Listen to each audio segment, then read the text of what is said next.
రుణమాఫీపై అటు ప్రభుత్వం ఇటు విపక్షాలు తమ కార్యాచరణను కొనసాగిస్తున్నాయి. రుణమాఫీని విజయవంతం చేసేందుకు బ్యాంకర్ సహకరించాలన్నారు డిప్యూటీ సీఎం భట్టి విక్రమార్క.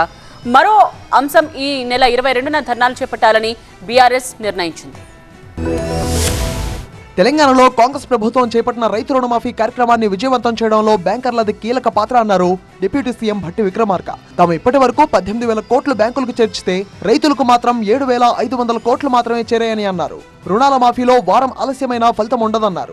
గ్రామీణ ప్రాంతాలను వేగంగా అభివృద్ధి చేయాలని తాము నిర్ణయించామని, వ్యవసాయ రంగం రాష్ట్రానికి వెన్నుముకగా భావిస్తున్నామని అన్నారు. రుణమాఫీ, రైతు భరోసా ద్వారా పెట్టుబడి సాయం, భారీ మధ్యతర సాగునీటి ప్రాజెక్టుల పూర్తికి నిధులు కేటాయిస్తున్నామని భట్టి విక్రమార్క తెలిపారు. ఇది వ్యవసాయ అనుబంధ రంగాల్లో బలోపేతం చేస్తుందన్నారు. మరోవైపు రుణమాఫీకి సంబంధించి ఎలాంటి ఆంక్షలు లేకుండా రైతులందరికీ రుణమాఫీ చేయాలని డిమాండ్ చేస్తూ ఈ నెల 22వ తేదీన అన్ని మండల, నియోజకవర్గ కేంద్రాల్లో బీఆర్ఎస్ తరఫున ధర్నా కార్యక్రమాలు నిర్వహిస్తున్నట్టు కేటీఆర్ తెలిపారు. రాష్ట్ర వ్యాప్తంగా పెద్ద సంఖ్యలో రైతన్నలు కాంగ్రెస్ పార్టీ రుణమాఫీ ప్రయోజనం పొందకపోవడంతో ఆందోళన చేస్తున్నారని అన్నారు. ఒకవైపు రాష్ట్ర ముఖ్యమంత్రి 2 లక్షల వరకు అందరికీ రుణమాఫీ అయిందని చెప్తుంటే మంత్రులు మాత్రం ఇంకా రుణమాఫీ పూర్తి కాలేదని, కార్యక్రమం కొనసాగుతుందని చెప్తున్నారు. ఎవరికి తోచిన విధంగా వారు మాట్లాడుతూ రైతన్నలను అయోమయానికి, ఆవేదనకు గురిచేస్తున్నారని కేటీఆర్ అన్నారు.